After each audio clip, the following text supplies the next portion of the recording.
ఆయా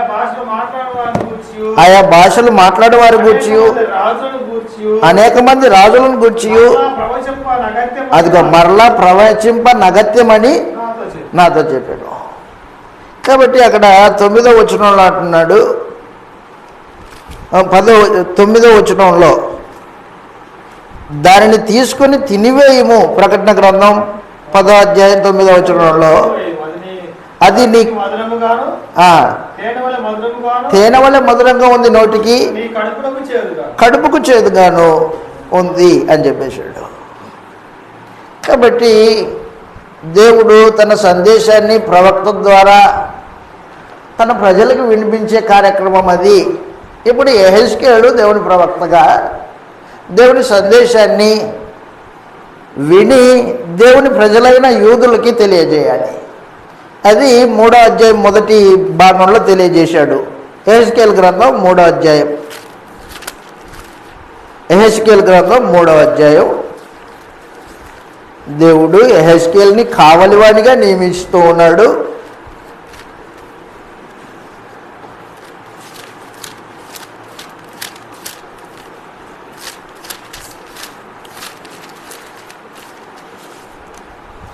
నాలుగవ వచనం నుండి 3వ అధ్యాయం 3వ వచనంలో, యెహెజ్కేలు గ్రంథం 3వ అధ్యాయం 3వ వచనంలో, నరపుత్రుడా, నేను ఇచ్చుచున్న ఈ గ్రంథమును ఆహారముగా తీసుకొని దానితో నీ కడుపు నింపుకొనుమని నాతో సెలవీయగా నేను దాన్ని భక్షించి తిని అదిగో నా నోటికి తేనెవలెను మధురముగా ఉండెను.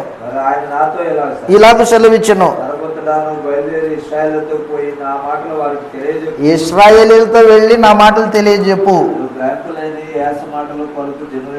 అన్యజనుల యొద్ద కాదు నిన్ను పంపుచున్నది, ఇశ్రాయేలీయుల యొద్దకే పంపుచున్నాను. పంపుట్లేదు, వారు నా మాట వింటారు కానీ సిగ్గుమాలిన వారు కఠిన హృదయాలు ఉన్నాయి ఉన్నారు.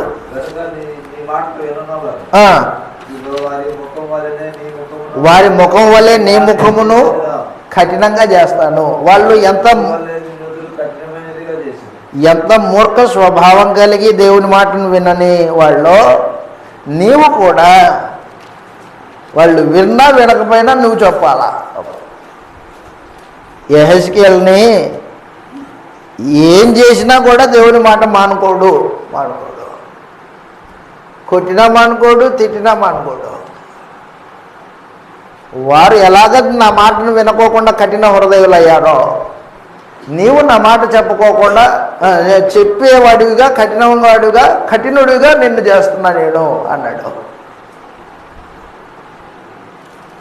చదువుతాం కిందికి, ప్రత్యేకించి 16వ వచనం.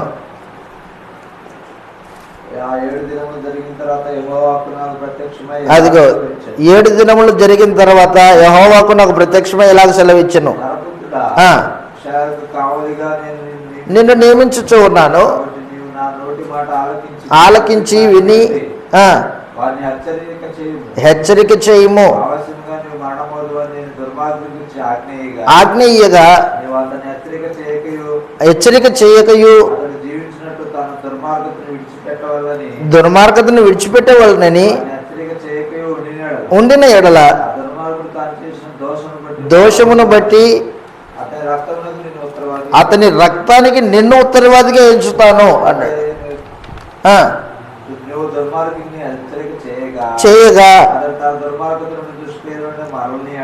మరలిన ఎడల తన దోషమును బట్టి తాను చనిపోవును. నీ ఆత్మను నువ్వు తప్పించుకుంటావు. చెప్పకపోతే నీకు శిక్ష విధిస్తాను, వాడి మీద నిన్ను విచారిస్తాను, నువ్వు ఉత్తరవాది అయి ఉంటావు. చెబితే నీ మీద దోషమే ఉండదు, వాడి దోషం వాడే భరిస్తాడు అన్నాడు. కాబట్టి హెచ్చరిక చేసే కార్యక్రమం. యెహెజ్కేలు దేవుని పక్షాన నిలబడి చెరలో ఉన్న యూదులకి హెచ్చరిక చేయాలి, దేవుని ప్రజలైన ఇశ్రాయేలీయులకి హెచ్చరిక చేయాలి. యెహెజ్కేలు గ్రంథం 3వ అధ్యాయం 22వ వచనంలో, అప్పుడు యెహోవా హస్తం నా మీదకి వచ్చి, ఎక్కడికి వెళ్ళాలి ఇప్పుడు? మైదానానికి పో. అక్కడ నేను మాట్లాడతానని ఆయన నాకు సెలవిచ్చును. నేను లేచి మైదానపు భూమికి వెళ్ళగా, అదిగో యెహోవా ప్రభావం నాకు ప్రత్యక్షమైనట్టు. రెండవసారి ఇది, నేను నేలను సాగిలపడక ఆత్మ నాలో ప్రవేశించి ఇలాగ సెలవిచ్చుచున్నాడు, నరపుత్రుడా,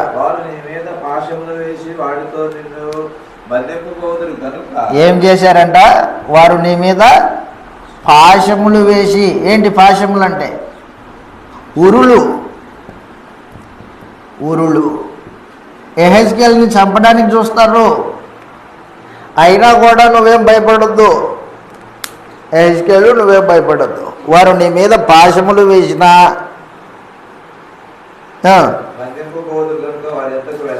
వెళ్ళక దాగి ఉండుము.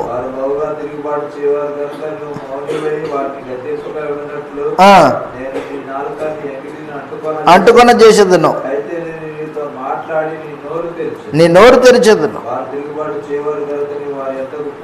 పోయి వినుడువాడు వినుడు గాక, వినున్నలని వాడు వినున్నలకు ఉండును గాక అని యెహోవా సెలవిచ్చుచున్నాడని వాడితో చెప్పాలి. కాబట్టి విన్నా వినకపోయినా నీ కార్యక్రమము, నా మాటలు నీవు చెప్పాలి ప్రజలకి. అది యెహెజ్కేలు గ్రంథం 3వ అధ్యాయంలో కావలి వాడిగా నీవు ఇస్తున్నా. 4వ అధ్యాయంలో దేవుడు ఏం చేశాడంటే, ఒక నాటకీయత క్షమించండి, నాటకీయత కాదు అది,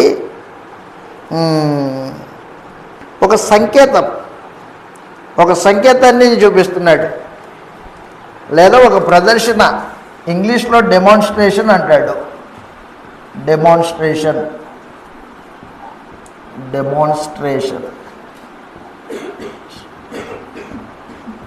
ఒక ప్రదర్శన.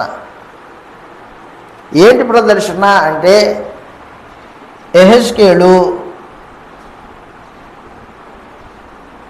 ఒక ప్రక్క పడుకోవాలా, ఒకే ప్రక్క పడుకోవాలా. 40 దినాల పాటు ఒక ప్రక్క, మరొక 40 దినాలు మరొక ప్రక్క. కుడి ఎడమ అంటాం కదా మనం, కుడి పక్కన పడుకోవాలా, ఎడమ పక్కన పడుకోవాలి. అలాగున ఒక ప్రక్కన పడుకోవాలి. ఎందుకయ్యా అలా చెప్తున్నావు నాకు? దాని వెనకాల భావం చెప్తాను ఇప్పుడు. చదువుతాము. 4వ అధ్యాయం 1వ వచనం నుండి, నరపుత్రుడా, పెంకు ఒకటి తీసుకొని వచ్చి నీ ముందర పెంకు ఒకటి తీసుకొని నీ ముందర ఉంచుకొని, యెరూషలేము పట్టణం రూపం దాని మీద రాయి. అదిగో ఇది యెరూషలేము పట్టణం. యెరూషలేము పట్టణం ముట్టడి వేయబడినట్టు, దాని ఎదుట బురుజులు కట్టినట్లు, దిబ్బ వేసినట్టును,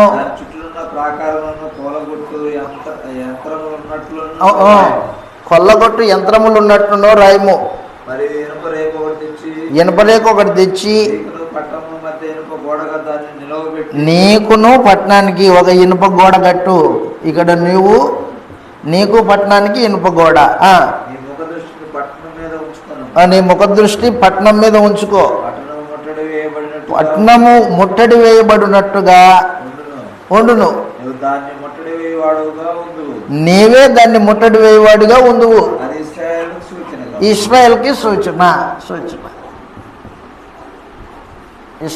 సూచనగా ఉంటుంది. అంటే యెహెజ్కేలు గ్రంథము దాని యొక్క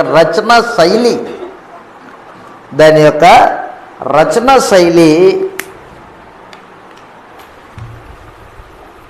సూచనలతోనూ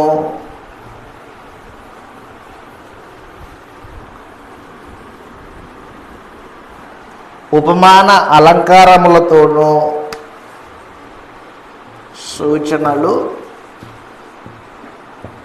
ఉపమాన, రూపక, అలంకారములతోనూ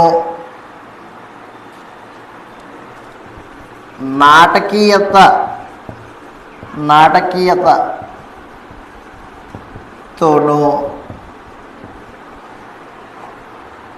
కూడినదై ఉంది.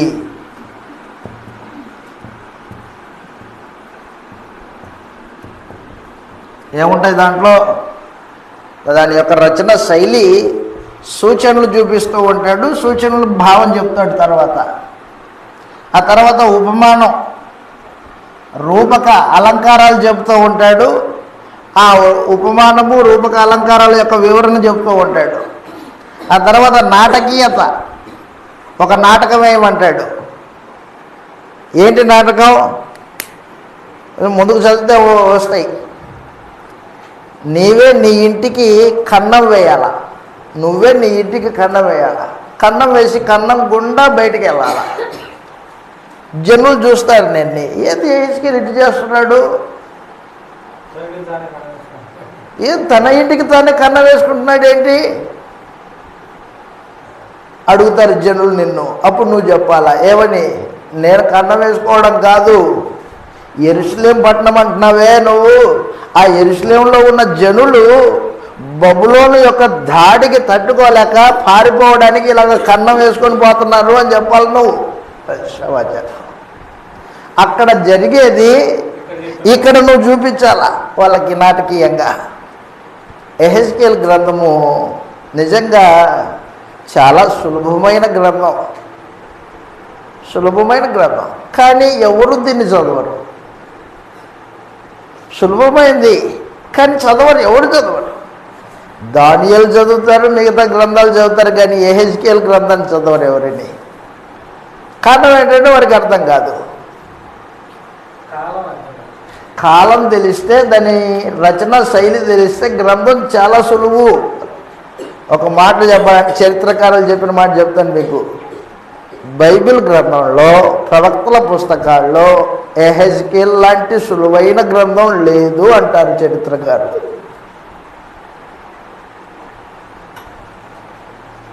దాని యొక్క చర్చనీయాంశము, దాని యొక్క ఉద్దేశము, దాని కాలం తెలిస్తే సులువుగా అర్థమైపోతుంది. 4వ అధ్యాయంలో పరిస్థితి అదే అనమాట. చదువుతాం. నువ్వు సూచనగా ఉంటావు, యెరూషలేము చుట్టూ నీవే ముట్టడి వేయవానిలా ఉంటావు. ఉండి ఏం చేయాలి ఇప్పుడు? 4వ అధ్యాయము 4వ వచనంలో, అదిగో ఎడం పక్కన పండుకొని ఉండి ఇశ్రాయేలు వారి దోషమును దాని మీద మోపాలి. ఎన్ని దినములు నువ్వు దాని ఆ పక్క పండుకొందువో వారిని దోషములు భరించినట్లు సంవత్సరముల లెక్క చొప్పున 390 దినములు నిర్ణయించి ఉన్నాడు. ఆ దినములు గడిచిన తర్వాత అదిగో 40 దినములు యూదావారి దోషములు. దయచేసి గుర్తుపెట్టుకో, ఇశ్రాయేలీలు 10 గోత్రాలు. ఇశ్రాయేలీలు 10 గోత్రాలు.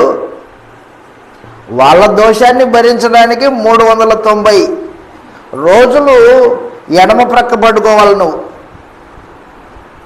యూదావారి దోషమును భరించడానికి నువ్వు కుడి పక్కన 40 దినములు తిరిగి పడుకోవాలి అని చెప్పేశాడు. ఏంటి ఈ 390 అంటే వారి దోషాలు ఎక్కువ. ఎవరి దోషాలు? ఇశ్రాయేల్ 10 గోత్రాల దోషాలు ఎక్కువ. వీరివి 40 దినాలు, వీరి దోషాలు లెక్కలు చెబితే తక్కువ. మొత్తానికి ఇశ్రాయేలీలు దేవునికి విరోధులే, యూదులు దేవునికి విరోధులే. అది తెలియజేస్తున్నాడు దేవుడు. సంవత్సరం ఒకటింటికి ఒక దినం చొప్పున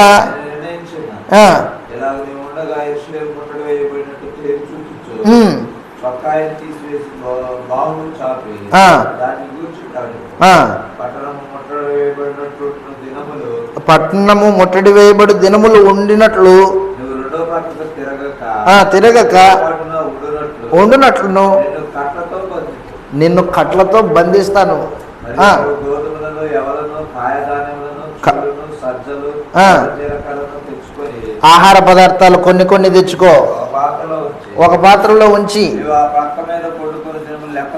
లెక్క చొప్పున రొట్టెలు కాల్చుకోవాలి.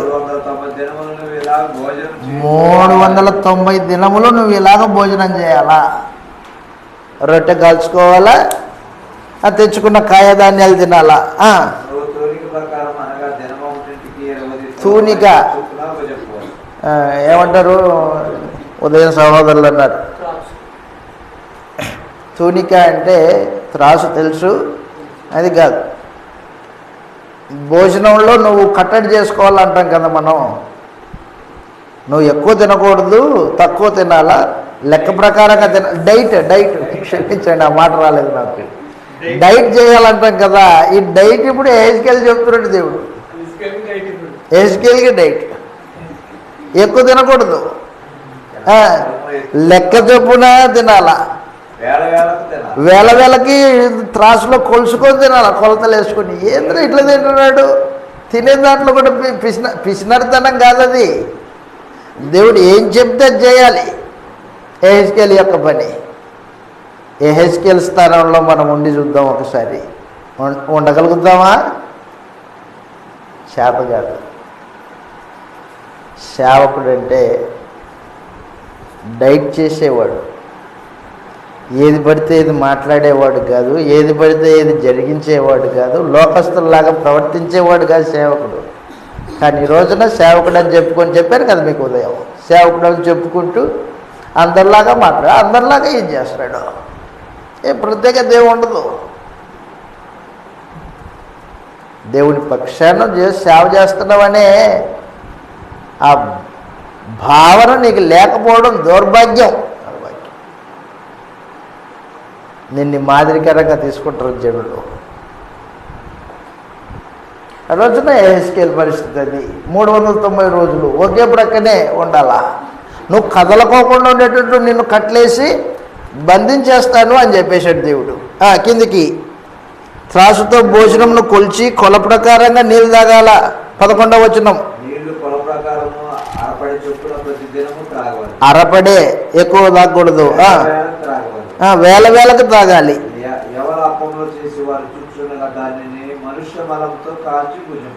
దేంతో? మనుష్య మలము, మనుష్య విసర్జన. దాంతో కలిపి తినాలి, గుర్తుపెట్టుకో అన్నాడు. అప్పుడు యెహెజ్కేలు దేవుడిని అడిగాడు, అయ్యా నేను లేవీయుడిని, అపవిత్రమైనది నేను ఎన్నడే ముట్టుకోలేదు అన్నాడు. అంటే అప్పుడు దేవుడు ఏం చేశాడంటే మనుష్య మలంకు బదులుగా గోమలం ఇస్తున్నా నీకు అన్నాడు. పేడతో కలిపి తినాలా? తింటాడా? ఏమైనా తింటాడా? కేడు తినాలా? ఎందుకు చెప్తున్నాడు దేవుడు ఇదంతా? చదువుతాం కిందికి. నేను వారిని తోలివేయు జనములలో ఇశ్రాయేలీలు, ఇదిగో 10 గోత్రాల వాళ్ళు, ఇశ్రాయేలీలు ఈ విధముగా అపవిత్రమైన ఆహారమును భుజింతురని యెహోవా నాకు సెలవిస్తున్నాడు.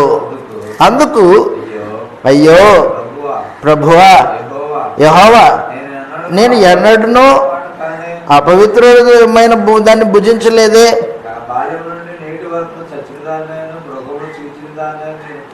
మృగమును చీల్చిన దాన్ని తినినవాడను కానే, ఎన్నడూ పడలేదు అని చెప్పినగా ఆయన చూడుము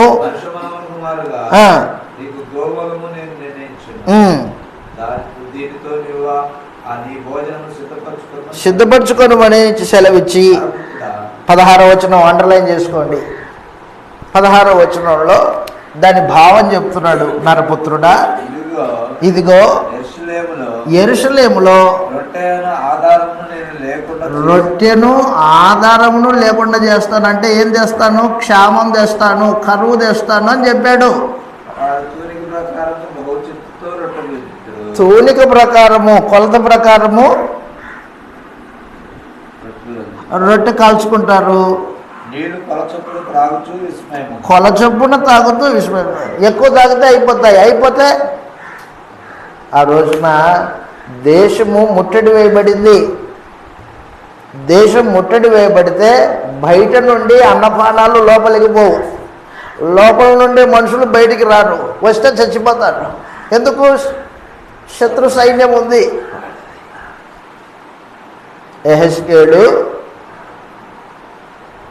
యెరూషలేములో జరుగుతున్న ఆ యుద్ధ కార్యక్రమాన్ని చెర నివాసుల మధ్యలో తాను చూపిస్తున్నాడు. మీకు అర్థమవుతుందా? యెహెజ్కేలు గ్రంథం అక్కడ జరిగేది వాస్తవము, ఇక్కడ ప్రదర్శన చేస్తున్నాడు అన్నమాట, చూపిస్తున్నాడు. అది అక్కడ జరుగుతుంది వాస్తవం, ఇక్కడే నాటకం చేస్తున్నాడు. అది యెహెజ్కేలు గ్రంథం యొక్క రచన శైలి. అది మనం అర్థం చేసుకోవాలి. యెరూషలేములో క్షామం వచ్చింది, కరువు వచ్చింది. ఇర్మియా గ్రంథం కాబట్టి ఇర్మియా గ్రంథము యెహెజ్కేలు గ్రంథం పక్కనే పెట్టుకొని చదవాలా.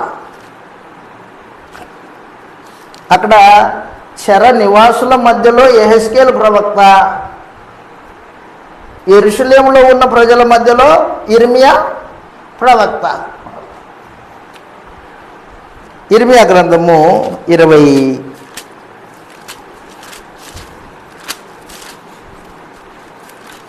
ఇర్మియా గ్రంథం కరువు గురించి మాట్లాడిన మాట 14వ అధ్యాయం 1వ వచనం. ఇర్మియా గ్రంథం 14వ అధ్యాయం 1వ వచనంలో ఈ మాటలు రాయబడ్డాయి. అదిగో కరువు కాలమున జరిగిన దానిని గురించి యోధా దుఃఖించుచున్నది, అన్నం లేక అంగలార్చుచున్నది, నేలకు వంగుదురు, పైకెక్కుచున్నది,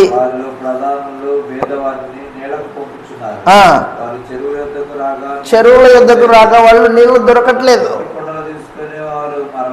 ఒట్టి కుండలు తీసుకొని, ఏంటో ఒట్టి కుండలు తీసుకొచ్చారు? లేవయా, నీళ్ళు లేవు, కరువు. ఎందుకు? శత్రు సైన్యం ముట్టడేసింది.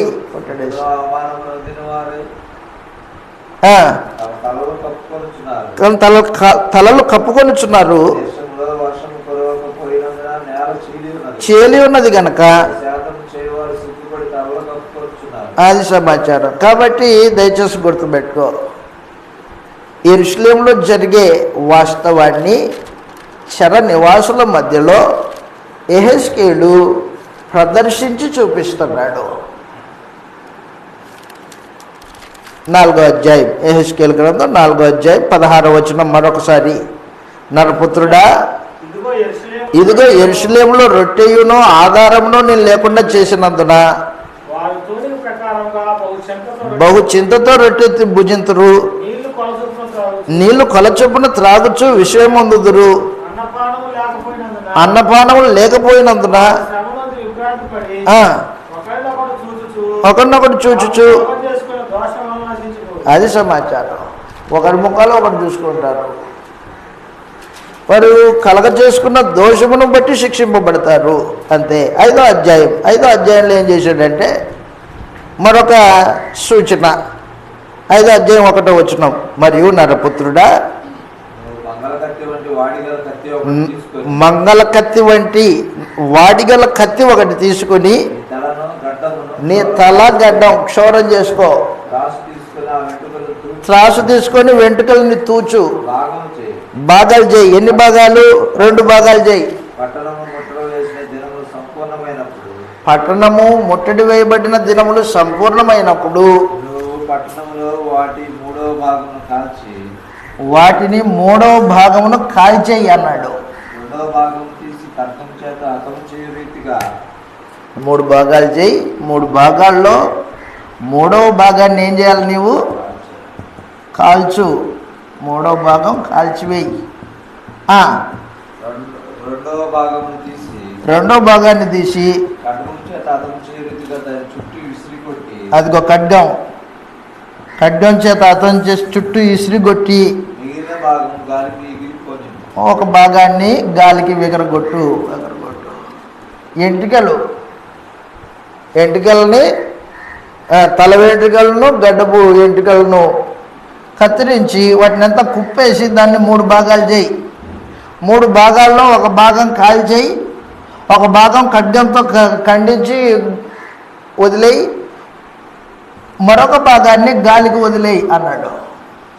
ఏందయ్యా నాకు అర్థం కాలేదు, చెప్తా, తొందరపడొద్దు, దాని భావం ఏంటో చెప్తా నేను ఇప్పుడు.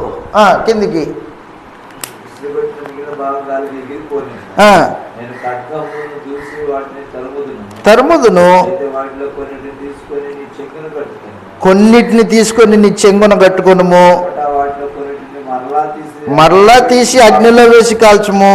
దాని నుండి అగ్ని బయలుదేరి శరీరాన్నందరినీ తగలదు. అది సమాచారం. గాలికి వదిలేసావే, గాలికి వదిలేసిన వాటిలో కొన్నిటిని నీ చెంగున కట్టుకో, నీ చెంగున కట్టిన వాటిలో కొన్నిటిని మరలా కాల్చేయి, కొన్నిటిని మాత్రమే ఉంచుకో అన్నాడు. శేషం అన్నమాట, అది శేషము. మరియు ప్రభువుకు యెహోవా ఇలాగ సెలవిచ్చుచున్నాడు, ఈ యెరూషలేమే కదా, అన్ని జనుల మధ్య నేను దాన్ని నుంచి తిని రాజ్యములు ఉన్నాయి. అది సమాచారం. వారు నా విధులను తృణీకరించి నా కట్టలను అనుసరింపక దుర్మార్గతను అనుసరించుచు నా విధులను కట్టడలను త్రోసివేసి అన్య జనుల కంటేను దేశస్థుల కంటేను మరి అధికముగా దుర్మార్గులైరి ఇలాగ సెలవిచ్చుచున్నాడు.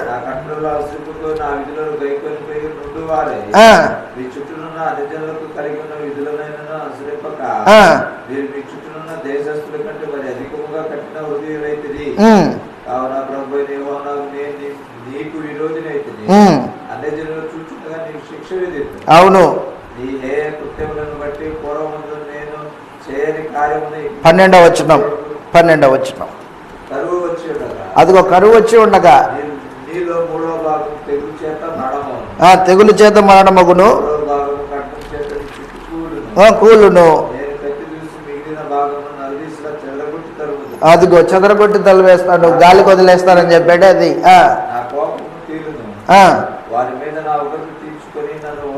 ఓదార్చుకుందును.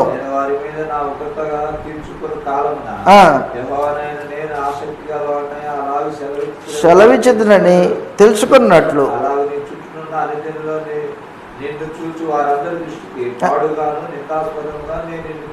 చేయుదును.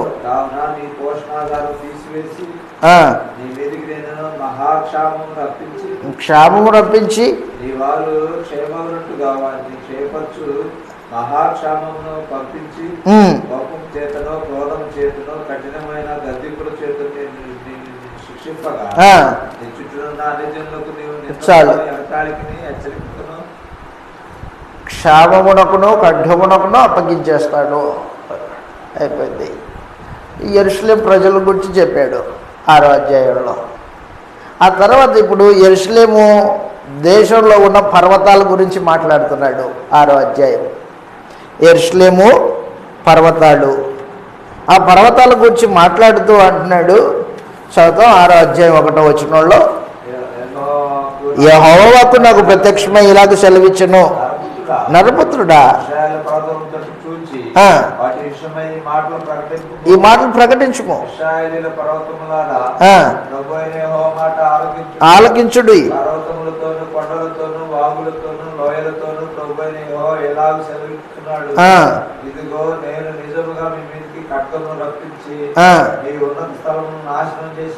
ఎందుకు పర్వతాల మీద విగ్రహాలను పూజించారు ఇశ్రాయేలీలు? పర్వతాలు ఉన్నతమైన స్థలాలను ఏర్పాటు చేసుకున్నారు. ఆ ఉన్నతమైన స్థలాల్లో బలిపీఠాలు కట్టారు విగ్రహాలకి. కాబట్టి వాటిని నాశనం చేస్తానని చెప్తున్నాడు. పర్వతములారా మిమ్మల్ని నాశనం చేస్తాను నేను.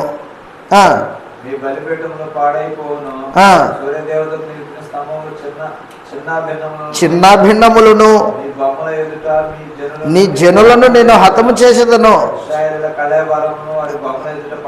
పడవేసి చుట్టూ పారవేయుదును. అండర్లైన్ చేసుకోండి, వచ్చింది చర్చనీయాంశం. నేనే యెహోవానై ఉన్నానని మీరు తెలుసుకున్నట్లు పాడైపోవును. అది సమాచారం.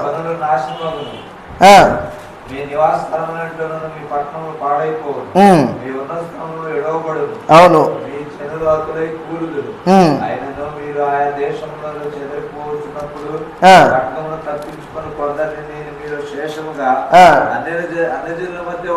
ఉండని అది సమాచారం. కాబట్టి దయచేసి గుర్తుపెట్టి యెహెజ్కేలు గ్రంథం మొదటి భాగం యూద జనుల పైన దేవుడి తీర్పు అన్నమాట.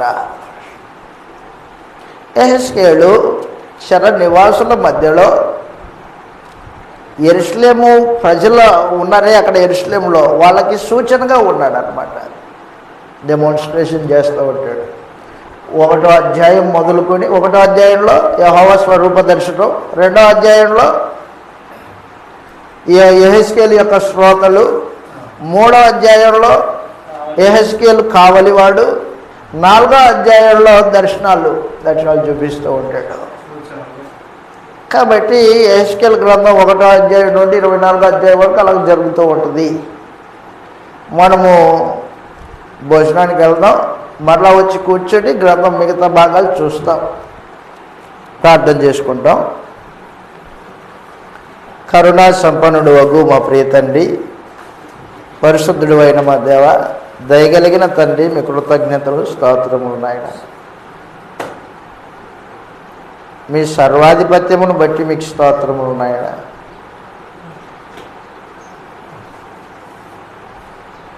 మీరు సంకల్పించిన ప్రకారము సమస్తాన్ని ఏలుబడి చేస్తున్నారు, మీకు స్తోత్రములు తండ్రి.